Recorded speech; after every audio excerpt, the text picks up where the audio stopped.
हमने अनेक विषयों पर बात की। स्वाभाविक है कि जो वैश्विक महामारी आई, मानव जाति पर जो संकट आया, उस पर हमारी बातचीत कुछ ज्यादा ही रही। लेकिन इन दिनों मैं देख रहा हूं, लगातार लोगों में एक विषय पर चर्चा हो रही है कि आखिर ये साल कब बीतेगा। कोई किसी को फोन भी कर रहा है तो बातचीत इसी विषय से शुरू हो रही है, ये साल जल्दी क्यों नहीं बीत रहा।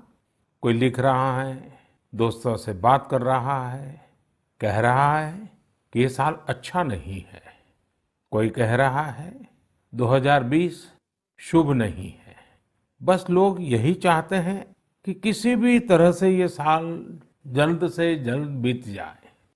साथियों, कभी कभी मैं सोचता हूं कि ऐसा क्यों हो रहा है। हो सकता है ऐसी बातचीत के कुछ कारण भी हो। 6-7 महीना पहले ये हम कहाँ जानते थे कि कोरोना जैसा संकट आएगा और इसके खिलाफ ये लड़ाई इतनी लंबी चलेगी। ये संकट तो बना ही हुआ है, ऊपर से देश में नित नई चुनौतियां सामने आती जा रही हैं।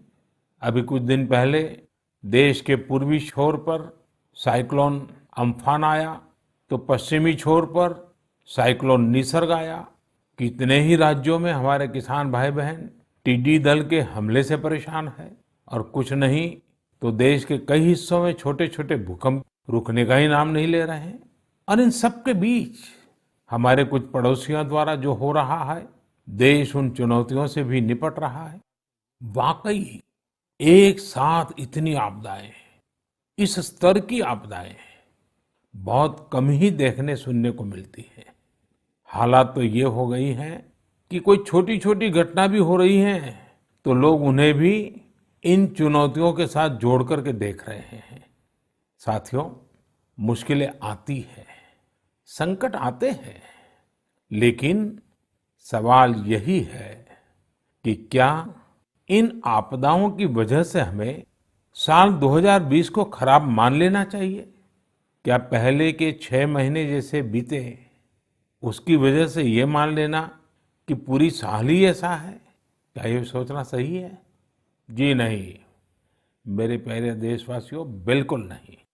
एक साल में एक चुनौती आए या 50 चुनौतियां आए, नंबर कम ज्यादा होने से वो साल खराब नहीं हो जाता। भारत का इतिहास ही आपदाओं और चुनौतियों पर जीत हासिल कर और ज्यादा निखर कर निकलने का रहा है। सैकड़ों वर्षों तक अलग अलग आक्रांताओं ने भारत पर हमला किया, उसे संकटों में डाला।